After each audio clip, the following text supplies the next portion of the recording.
Hello guys, welcome to drone academy. நம்ம இன்றைக்கி இந்த வீடியோ பதிவில் என்ன பார்க்க போகிறோம்னு பார்த்தீங்கன்னா, டிசம்பர் 22க்கான நடப்பு நிகழ்வுகள் தான் பார்க்க போகிறோம். சரிங்களா, நியூஸ் போயிடலாமா? நியூஸ் போகிறதுக்கு முன்னாடி ஃபஸ்ட்டு ஒரு விஷயத்தை கேட்டுக்குங்க. ரீசண்டாக ஓகேங்களா, நம்ம அது பேர் சொல்லி எழுதிடலாமா?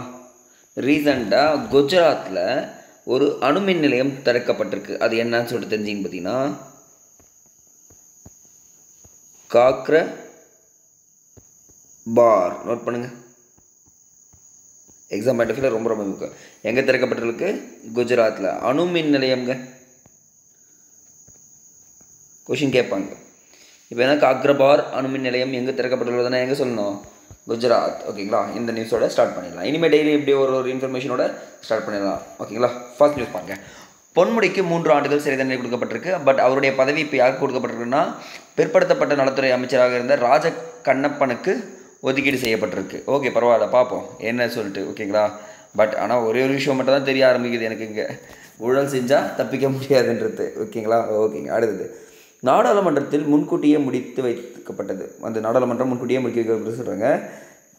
ஏன்னா அந்த 146 எம்பிக்கள் இது வரைக்குமே பார்த்திங்கன்னா இடைநீக்கம் செய்யப்பட்டிருக்காங்க. வரலாற்றிலே இதாங்க ஃபஸ்ட்டு டைமு. இதில் என்னென்னா, அந்த குற்றவியல் மசோதாக்கள் வந்து பார்த்திங்கன்னா நிறைவேற்றப்பட்டிருக்கு. இதில் நம்ம நல்ல விஷயம் நான் கவனிச்சிக்கங்க. நான் ஒரு இன்ஃபர்மேஷன் சொல்கிறேன். பைக் வேகமாக ஓட்டுறவங்களாலும் சரி, கார் வேகமாக ஓட்டுறவங்களாலும் சரி, அவங்ககிட்ட போய் ஃபஸ்ட்டு நீங்கள் சொல்ல வேண்டிய விஷயம், வாகனங்கள் மோதிவிட்டு தப்பினால் 10 ஆண்டுகள் வரை சிறை தண்டனையும், அதுவே மோதிவிட்டு காயமடைந்தவரை என்ன பண்ண மருத்துவமனைக்கு போய் சேர்த்தா என்ன சொல்லுவாங்க? தளர்வு அளிக்கப்படும். அப்படின்னா ஒன்றும் இல்லை, ஒரு 8 வருஷம் இல்லை 7 வருஷம் போடுவாங்க. ஏன்னா வேகமாக போனால் தப்புன்றது இந்த சட்டம் சொல்லுது. இது வரைக்கும் நீங்கள் வந்து பார்த்திங்கன்னா, சட்டம் வந்து ஜாமீன் கிடச்சிரும், இந்த படத்தை வச்சுலாம் நம்பக்கூடாது. இதுக்கப்புறம் சட்டங்கள் கடுமையாக்கப்பட்டுள்ளது என்பதை படித்தவங்க நீங்கள் அந்த ரேஷ் டிரைவ் பண்ணுறவங்க கிட்ட சொல்லுங்கள். ஓகேங்களா, அடுத்து பாருங்கள். மக்களவையில் 18 மாநிலங்களவையிலும் 17 மசோதாக்களும் நிறைவேற்றப்பட்டுள்ளது. ஓகேங்களா, இந்த மக்களவையில் பார்த்திங்கன்னா ஓம் பிர்லா, ஓகேங்களா, அவர் தான் வந்து பார்த்திங்கன்னா சபாநாயகருக்கு அவர் நிறைவேற்றிருக்காங்க. இந்த மாநிலங்களவையில் ஜெகதீப் தங்கர் எப்படின்னா துணை குடியரசுத் தலைவர். ஓகேங்களா, இதுதான் எக்ஸாம் பாயிண்ட் ஆஃப் வியூவில் இதை கொடுத்துருக்கோம் பாருங்கள், நோட் பண்ணி வச்சுக்கோங்க. சரிங்களா, அடுத்த நியூஸ் இங்கே இருக்குங்க.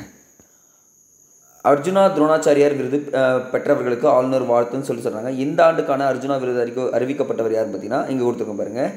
சதுரங்க கிராண்ட் மாஸ்டர் ஆர் வைஷாலி. ஓகேங்களா, அவங்களும் துரோணாச்சாரியார் விருது பெற்றவர் யார் பார்த்தீங்கன்னா, ஆர்பி ரமேஷ் ஆகியோருக்கு வாழ்த்து தெரிவிச்சிருக்காங்க. அப்போ இவங்க 2 பேர் தான் வாங்கியிருக்காங்கன்றது தெரிஞ்சுங்க. அது மட்டும் இல்லாமல் தியான் சந்த் விருது அறிவிக்கப்பட்ட மூத்த கபடி வீராங்கனையும் மற்றும் இந்திய மகளிர் கபடி அணியின் பயிற்சியாளரும் கவிதா செல்வராஜுக்கு வாழ்த்துக்கள். அப்போது தியான் சந்த் விருது பெற்றவர் யாருன்னா கவிதா செல்வராஜ்ன்றதை தெரிஞ்சு வச்சுக்கோங்க, போதுமானது. அடுத்ததுங்க, இது கிரிட்டிக் நியூஸ் இருக்குது. அதுக்கப்புறம் வந்து ஃபுல்லாகவே பார்த்திங்கன்னா ஆடு கொடுத்துருக்காங்க, ஃபுல் ஆடு. ஆனால் இன்றைக்கி திருக்குறள் செம்மையாக இருந்துச்சுங்க. அடுத்து பாருங்கள், 6 நாட்களுக்கு மிதமான மழைக்கு வாய்ப்பு, 22லேருந்து 27 வரைக்கும். ஓகேங்களா, ஐ திங்க் ஆரம்பிச்சிடும், இன்றைக்கே ஆரம்பிச்சிட்ருக்கோன்னு நினைக்கிறேன். ஓகே, பார்ப்போம் என்ன நடக்குதுன்றத. சரிங்களா, அடுத்தது வேண்டாம், தென் மாவட்டங்களில் மழை இருக்குல்ல. ஓகேங்களா, இது தென் மாவட்டங்கள் மத்திய குழு ஆய்வு செய்து, இதில் எக்ஸாம் பாயிண்ட் ஆஃப் வியூவில் உங்களுக்கு தெரிஞ்சுக்கணும். நீங்கள் வரலாறு தூத்துக்குடி மாவட்டமாக தான் தெரிஞ்சுங்க.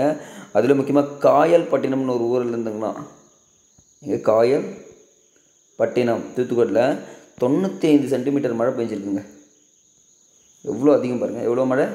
95 சென்டிமீட்டர் மழை இது வரைக்கும் பதிவாயிருக்குன்றாங்க. 100 சென்டிமீட்டருக்கு 5 சென்டிமீட்டர் தான் மழை கம்மி.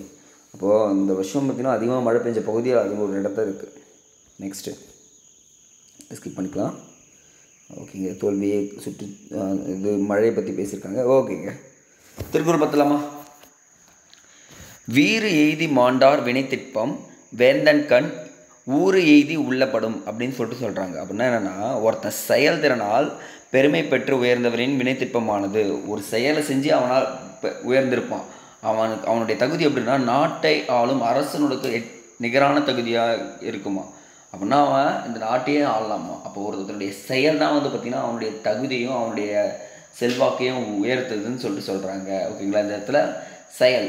ஓகேங்களா, இப்போது நீங்கள் செய்யக்கூடிய டிஎன்பிசி செய்யக்கூடிய செயல்கள் தான் என்ன பண்ண உங்களுக்கு ஒரு வேலையை உருவாக்கி தருன்றதை நான் இங்கே சொல்கிறேன். சரிங்களா, ஓகேங்க, எழுதி வச்சுக்க. திருக்குறள் தயவு செஞ்சு இனிமேல் டெய்லி எழுதிடுங்க, எக்ஸாம் வந்துடுச்சு.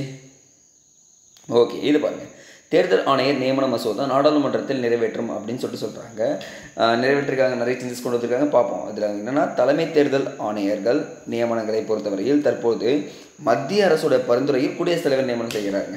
புரியுதுங்களா? யாருடைய பரிந்துரையில் நியமனம் செய்கிறார்? மத்திய அரசு பரிந்துரையில் குடியரசுத் தலைவர் நியமனம் செய்கிறார். மறந்துடாதீங்க. அதிகாரத்தில் இது பதவி இழந்ததெல்லாம் வேண்டாங்க, ஸ்கிப் பண்ணிக்கலாம். வேறு எது கரண்ட் அஃபேர்ஸ் இருந்துச்சுன்னா நான் கொடுத்துட்றேன். நீங்கள் என்ன பண்ணீங்கன்னா எக்ஸ்ட்ரா இன்ஃபர்மேஷன் சொல்லும் போது நோட் பண்ணிக்கிட்டு உங்களுடைய கடமை. ஓகேங்களா? இது கம்மி அது கம்மின்லாம் சொல்லவே முடியாது. ஓகேங்க. இது பிரதிஷ்டை விழா. இங்கே பாருங்கள், என்னென்னா இங்கே எடுத்துப்போம். இதில் உங்களுக்கான கேள்வி, திடீர்னு பார்த்தா ஒரு மாநிலத்தில் ஒரு பிரச்சனை. என்ன பிரச்சனைனா, இந்த ஜாய் நகர் அப்படின்னு சொல்லிட்டு ஒரு இடத்துல மோவான்றது சாப்பிட்ற ஒரு பொருள். புரியுதுங்களா? ஜாய் நகர் மோவான்றது ஒரு சாப்பிட்ற ஒரு பொருள் புவிசார் குறியீடுகிற ஒரு பிரச்சனை வாங்கியிருக்கு.